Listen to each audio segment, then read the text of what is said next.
Today's episode, we're going to be looking at the fundamentals of bowling. And in particular today, we're going to focus on bowling a good length, which is a very important feature of bowling. Arguably, if you get this right, you're never going to go for any runs and you're going to do really well. So we best first find out what that is. Keith, what do you think a good length is? What does it mean to you? A good length for me, mate, is challenging a batter's defence, forward defence, as consistently as possible. How you do that, everyone's different. Your lines have got to be good, but the main subject we're on about and what it is bowling a good length. Each batter is different, so your lengths can vary, but challenging the top of the stumps, top of off stump, for me, that's the key to bowling a good length. Love it. So, yeah, I completely agree with that. Quite often you hear the 6 to 8 meter phrase mentioned. Is that true? In my eyes, it's kind of a vague answer, yes. But wickets you play on, up and down slopes, that can vary. And I think that needs to be taken into consideration a lot. Yeah, 100%. I think I don't know if you've seen that Amazon documentary, The Test, about the Australian team, but there's a clip in it where Troy Cooley is talking about how the Australian pace bowlers in that Ashes series, I think it was 2019, their default length was going to be 6 meters, and then from there they would kind of, you know what I mean, analyze whether they need to be a bit fuller, a bit shorter, and all those sorts of things.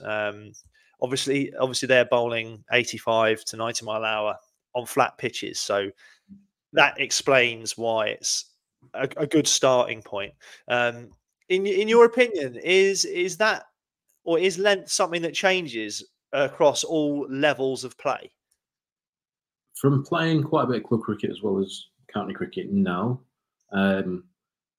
Doesn't matter your pace, doesn't really matter on the wicket to an extent of club cricket wickets. Your good length is still a good length. How batters play that will vary, which then may mean you move that slightly, but I don't think it does at all. Yeah, it's not easy, is it? And I guess one of the art of bowling is kind of instinctively knowing when you need to be a bit fuller and when you might need to be a bit shorter. In terms of club cricket, I'd probably argue 6 to 8 meters, and I'm just using that because that's the sort of terminology. That feels a little bit short, given that most of your wickets are probably going to be bowled in LB because of being on slower, maybe more nibbly pitches. I don't know if you think that's fair. I agree with that. If you're looking, club wickets are generally a bit softer, so you might be a fraction fuller than that. But you're still going to be challenging some of people's defence if you're around those areas. And what about in terms of like kids, even younger? So we're talking like kind of maybe let's say 14 and up. Where do you think they should be looking to bowl? Because that's a common one, isn't it? Where you'll hear junior coaches just saying just bowl fuller. You will, but it depends on where that kid's at. Because no, I'm not saying I was good, which I was, but I'm not saying it.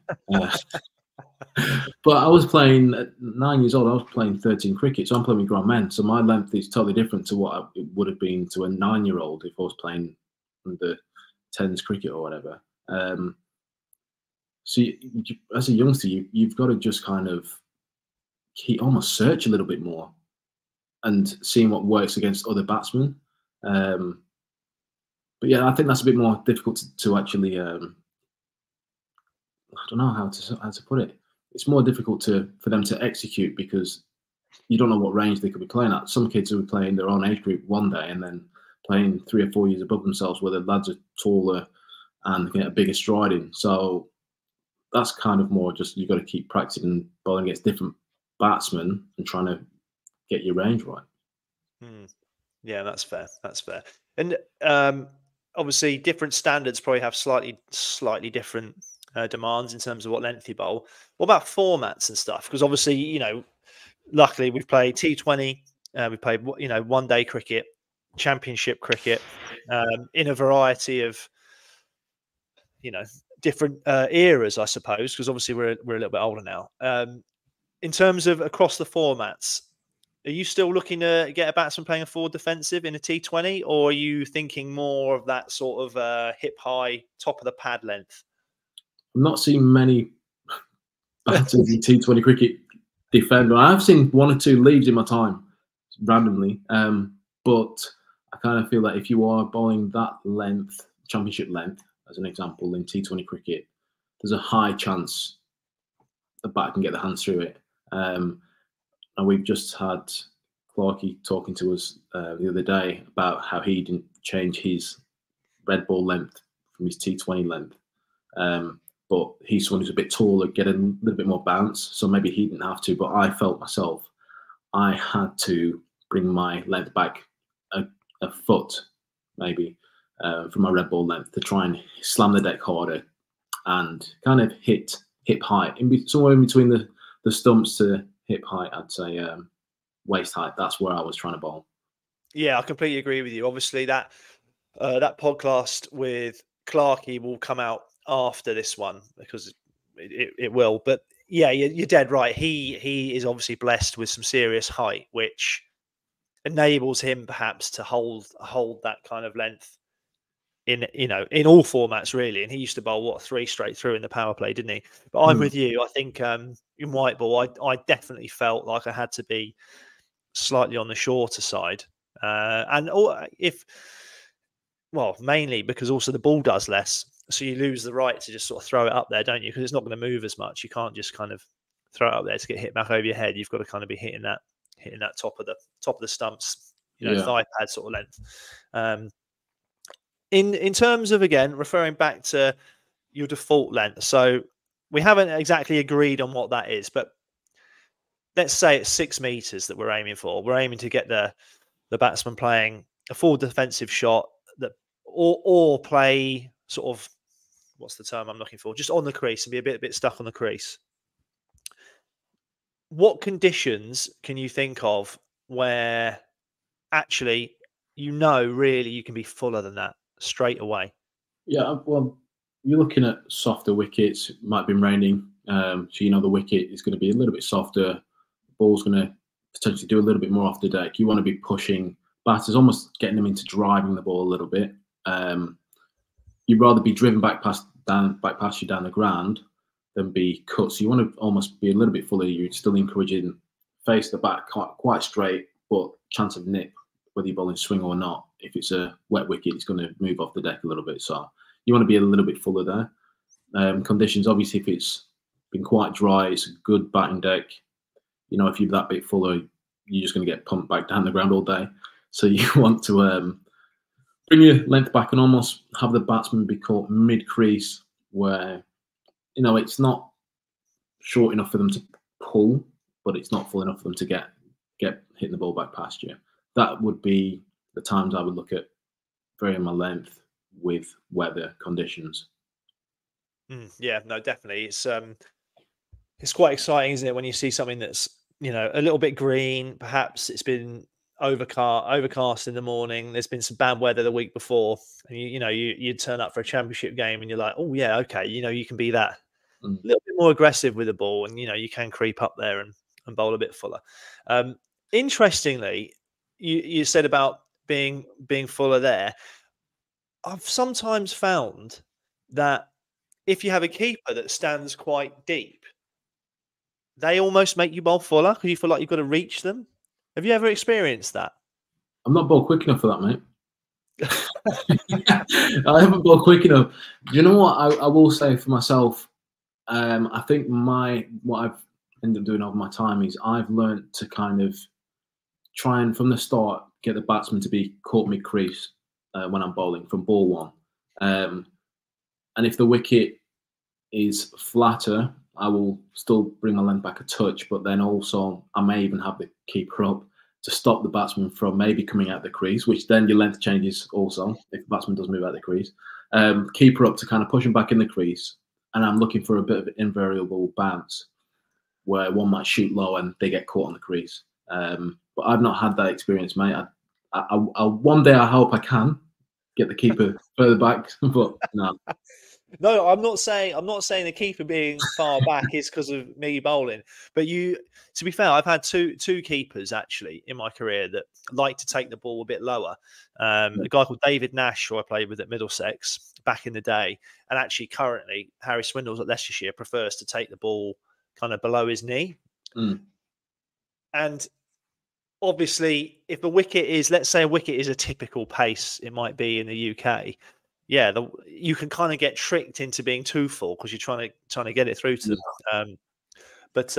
Yeah, it's yeah, that's quite niche, perhaps. I don't necessarily know why. You've got to be careful there, though, because Knicks might not carry if they're too far back, mate. 100%, 100%. Actually, it has a huge bearing on how everything goes because you don't want to be, well, you want your third, let's say with a new ball anyway, you're probably going to have a third slip. You want your third slip in play. Yeah.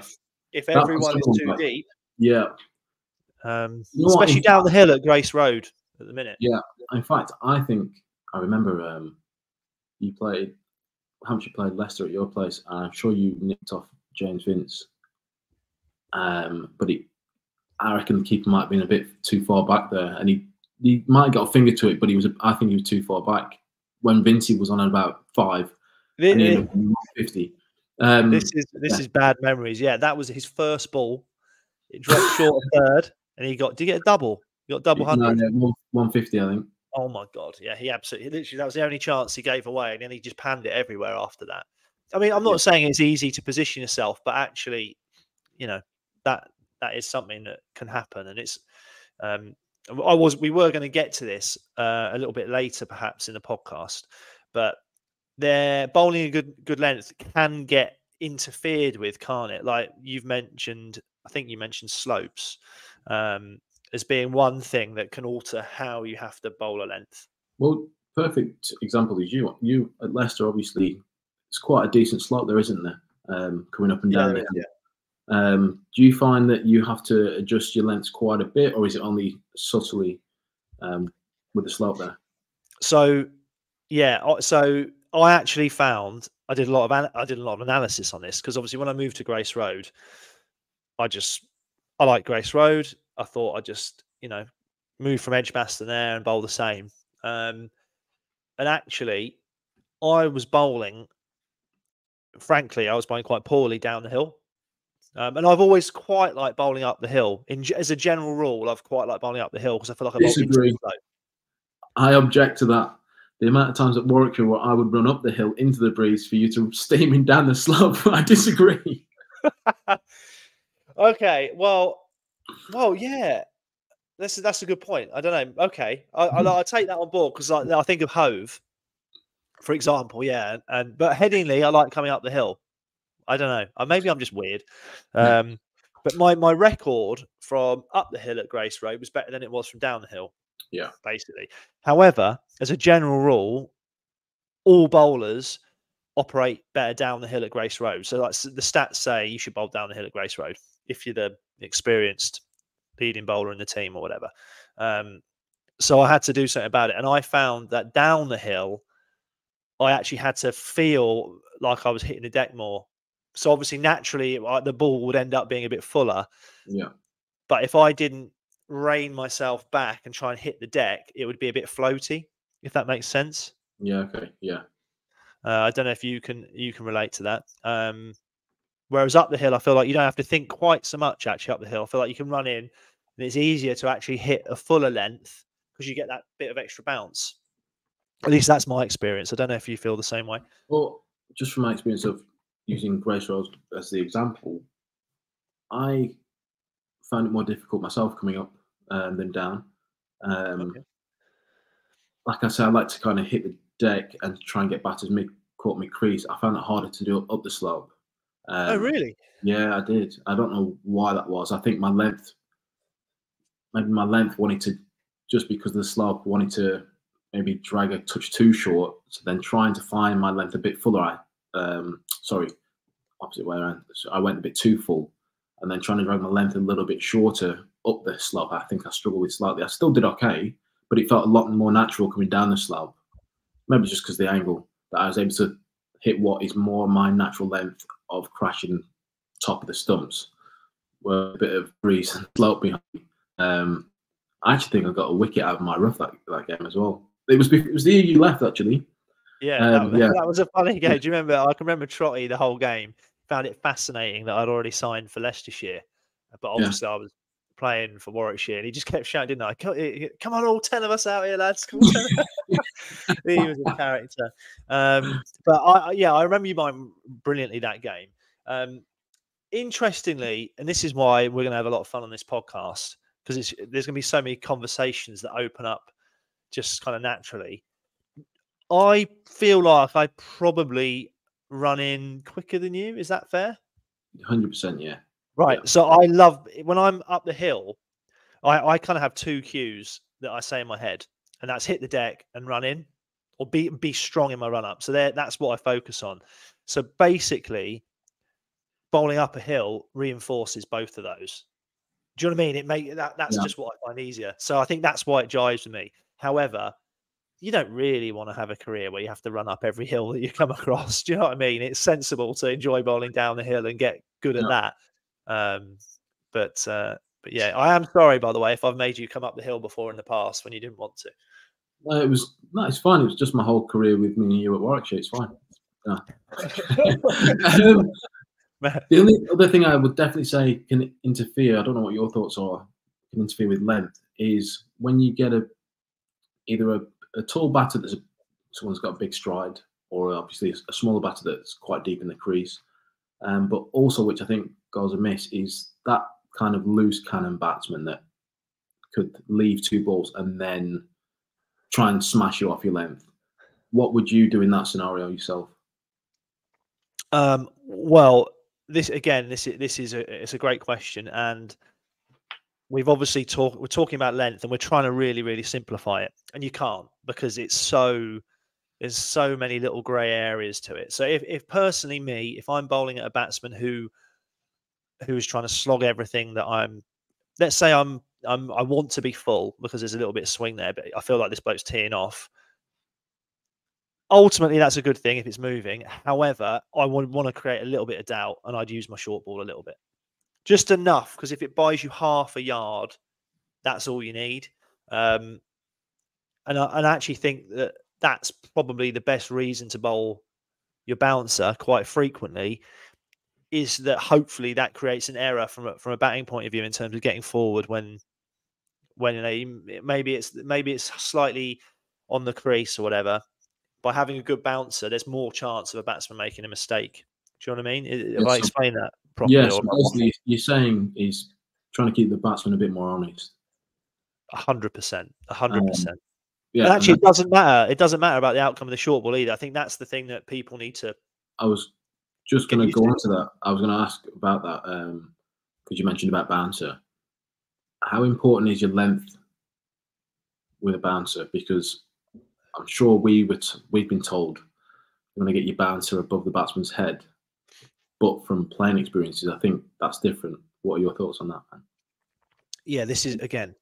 I appreciate there's all kinds of different schools of thought, and I hear that a lot. Get your bouncer high, and actually now in county cricket, the rules are funny about that, because actually I think we get called for a no ball in county cricket, don't we? And it's 2 runs if you bowl a no ball that's too high. Personally, I back myself to hit the batter on the bonce with a bouncer. So for me, it's an absolute effort ball, and I'm trying to hit them on the badge, and I'm unapologetic about that. Quite often, I think if you bowl it high, quite often it's just top edged. It gets top edged, and it goes for runs. I feel like yeah, you know what? I'm gonna be honest. I get so many wickets a year with my short ball, and it's always throat head height, and it always gets caught square leg. Genuinely, I don't overuse it now, but it gets good results. But if it's high, quite often the best result is a moral victory when it gets top edged over the keeper. And I'm like, that's a poor result, because at the end of the day, it's 4 runs. Again, this is just my view. But yeah, I believe in bowling it to hopefully, I'd say hit the batsman in the head, but it should cause a real problem in that area, I think. You? I've always wondered as to why the advice is to bowl it above the batsman's head. Is it just assuming that the batsman's really good on it, or what? What is a bouncer used for? It's the threatening delivery, isn't it? In my eyes, 100%. But it's not that threatening if it's over their head. In my eyes, I think you've got to be trying to hit the badge on the top of the lid. And almost, if they want to take it on, fair enough. If you play it, you play. But if you miss, then chances are you're going to get hit, and no one wants to get hit, even if they're good on it. So yeah, I'm the same as you, mate. I would wanting to be more that throat to head height, because people are still, if they want to take it on, they're still, there's still top edges. Finally, like you have got quite a lot of wickets I've seen. You did in the final of the One Day Cup. You got an Aaron Donald wicket.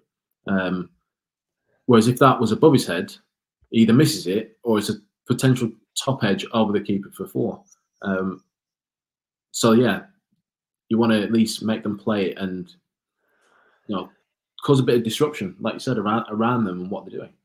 Yeah, completely. That's a really good example. I think, it's one of those where I think, and I get this with a lot of coaching advice, is sometimes the wording and the phrasing is wrong. So it's not that you need to bowl a high bumper. What's the actual problem is that you don't want to bowl it not high enough, right? Yeah. So if you're bowling at let's say you're bowling at a James Vince, a quality batter, if you bowl your bouncer and it doesn't get above his shoulder height, he's pulling it. He's going to pull it for 4 in front of square. However, your margin gets a bit better if it's higher. But I still think the best results will come from the head high bumper. So ultimately, it's a skill thing, isn't it? It's like anything. I know it's quite a simple delivery, but if you're skillful enough and you consistently hit this kind of height, if you can see on our video, I'm sort of, neck to top of the head. Yeah, I don't care how good the batter is. That's a proper shot, assuming you bowl an effort ball bumper and you're not just half-hearted. But if you don't bowl it to that height and you fall around that sort of nipple height against the best batters, you're going to go for runs. That's for sure. But I think if you're high, it can be a bit of a waste. And actually, I'd love to know like the stats on it, because I really feel like quite often the best scenario of that is a dot. Quite often you think the fine leg's in play, because that's the only place it's going if you bowl a high one. If you bowl a high bumper, there's no way it goes in front of square. So you've got a deep square leg, the ball won't go there, it'll go finer. And invariably it goes over the boundary rope, I swear. Unless you've got huge dimensions. But that was interesting how that went on to bouncers there. The length for a bouncer is still, for me, quite important. And I'm not the quickest, but I've still found success using it at times. But next question I have for you is, how do you improve your ability to bowl a good length? Oh, well, this is an amazing question, because I think the podcast hinges on this. I don't think it's very easy. The first thing I think of is ultimately bowling at lots of different batters and getting because length to me is a feeling, and also I don't think of length as a fixed point. It's a range. So that's what I do like about that whole 6 to 8 meter comment, is it gives you a block, an area, because no one's perfect. You can't hit the same spot over and over. So I think bowling at lots of different batters, and obviously within that you're going to get tall guys, short guys, batsmen that play well off the short ball, batsmen that drive the ball well. And you're building up a database in your head of what the lengths feel like, which means actually you've kind of just got to get stuck in the nets and actually bowl at batters. I don't know if you've got other methods. I can think of a couple more, but I'm sure you've got some views. Yeah, I agree with that, but I think in like first class or county age group stuff, you're going to get batsmen that will be taking the nets a lot more serious than sometimes some club cricketers potentially will do, because it's a kind of bit of a, at times they want to work on stuff, but it's also a bit of a enjoyment part for them is bowling gets different batsmen, tall, small, or whatever, teammates, but actually set the net up for them to take it seriously as well. Yeah. So there's no point you trying to work on hitting top of the stumps, testing someone's defense if they're just looking to try and bomb you, because then it's a lot more difficult, because naturally your competitive side will then try and adjust to stop them from trying to hit you everywhere. So you end up not being able to practice specifically bowling a good length. You end up trying to bowl a bouncer and then go a slower ball to try and balance the net session out. You almost have to have it organised that, right, let's try and take this seriously for me to improve, and actually as a batsman for you to potentially improve. Let's try and take this net seriously. And if it's a good ball, respect it as a good ball. And also I think bowling a good ball and actually having any sort of delivery, it's boring. You have to do the same thing over and over. There's no point practicing it for a few balls and trying something else. You've got to be the best at bowling your good areas and having different skills. You've got to practice them constantly over and over and over, and not flitter in and out of different skills. So you've got to be a little bit boring. It can take time, but I think you reap the rewards down the line when you're playing, and you're helping the team picking up wickets here and there, because you're able to challenge the batsman more often than not, because you've repeated doing that over and over. I think you're spot on there, mate. And actually, you know what? You've said that sort of the word boring there in terms of the fact that it's quite repetitive. And I think there's an element of that's because we're a bit older. But actually, to be honest, if you're a young lad or just a club player wanting to be as good as they can be, or even a young professional emerging in your game, you shouldn't find it boring. You're trying to perfect your skill. And if you do find things get a bit stale, just find ways of competing within your practice, I suppose. Do you know what I mean? Like set records and compete against other bowlers. And actually, last couple of years at Leicestershire, we've used full track a lot to measure our performance in training. And honestly, it's completely it's made me love training again. Don't get me wrong, I like training, but the full track and the fact that I can see every detail recorded, and I can try and beat my 80% on a good length and go again the next session. I love that. Also, interestingly, so we talked about bowling at batters there. You can do target bowling, which you've just mentioned, and obviously you can get those top of off boxes, right? Which are really good. Yeah, before that, just because I want to finish off with what you were saying there. Oh, yeah, okay, cool. Just one more thing on that. There will be times when you might have batters that do want to kind of be a little bit aggressive and not practice the way you would hope they will. You did this, I think me and yourself did this. There was me, you, and this was at Warwickshire, and another bowler bowling at one of the batsmen, and the batsman was kind of respecting me and you, but then teeing off the other bowler, and the other lad was bowling just as well as us. But we were saying, look, you're gonna have to use your bumper to keep him honest, and he didn't. You know what I'm on about? You know the two people I'm on about. I think, was it Steph Peele? Yeah. And he got taken down the whole net, and he was trying to hit his length, but the other batsman was just kind of being a bit of a bully in the way he was playing him. And at the end of that net, the coach spoke to Steph and just said that that wasn't really good enough. We had to earn the right for the batsman to respect us. Where it was like, if you're not going to stay true to actually how we're bowling, then we might have to be a little bit more aggressive in how we bowl the ball.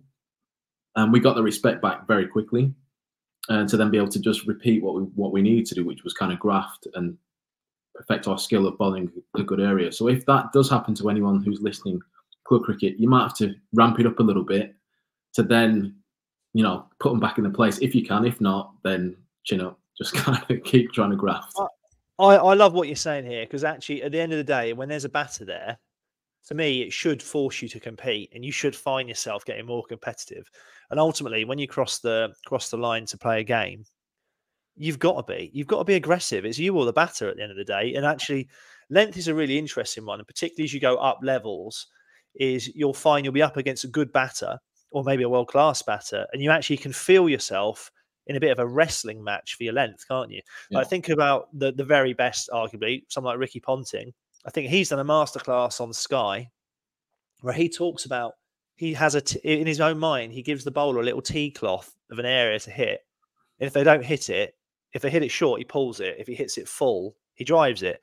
So it's the point being, yeah, you have to earn every bit of that length through effort, sweat, skill, bit of movement, using your short ball well. And ultimately, Ricky Ponting's talking about a tea towel. That's not every batter. The more you can fight and scrap, that starts getting a bit bigger, doesn't it, in terms of the length you can hit? But I can actually remember that net now. Now you mention it. And yeah, as you were saying about putting target, you can have a target on top of the stump, and that can help if you've not got a batsman there. You can put a marker down for your areas to try and hit a wicket. I didn't respond too well to that, because having like a mat down for an area to hit, because I always felt that I would end up just putting it there and not bowling it. So I actually like to just, if I was bowling through to someone, a keeper or whatever, I always like to have it just open, but make sure I was doing the right things. And for me, I could see visually if I was bowling a good area. But I personally like to see what the ball was doing after it had gone past the stumps. Because if it was doing the right things and it was good in a good area, that was ticking boxes for me to know I'm doing everything correct. Yeah, I agree with you, and I think there's different sort of character types. So again, we spoke to Ricky Clark, and he said he liked bowling at a target on the floor.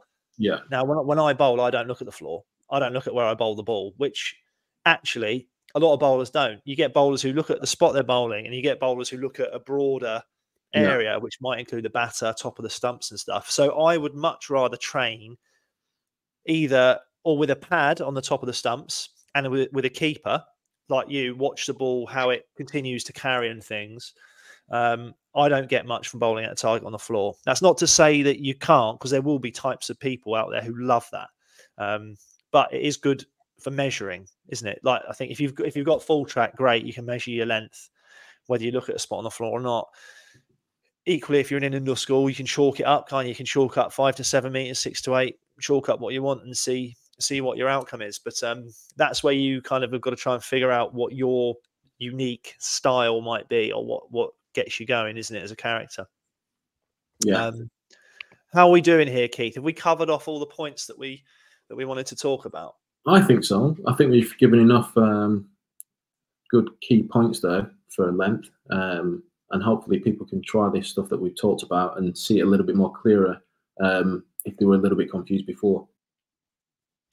So to kind of conclude or wrap up the episode, I'm going to try and pull some of these points together. And we probably will do a shorter video, won't we, for YouTube or something like that. But I guess my advice would be try and get an idea of what a good length is on that pitch before you even start. Right. So if it's really green and the weather conditions look favourable, you're looking probably at being more like 5 meters. If it's dry, sunny, and it looks flat, you're probably going to be near a 6. Again, look at the batters, look at your opponents, what they're like, and that should give you information. And this is all before you even start. But so we've got a gauge from before the game, and then in terms of training and stuff, bowl at batters in nets, experience what different batters do, because ultimately you're going to get used to the different feelings that you know what it feels like to be a little bit fuller at a shorter batter versus hitting the deck more against a taller guy.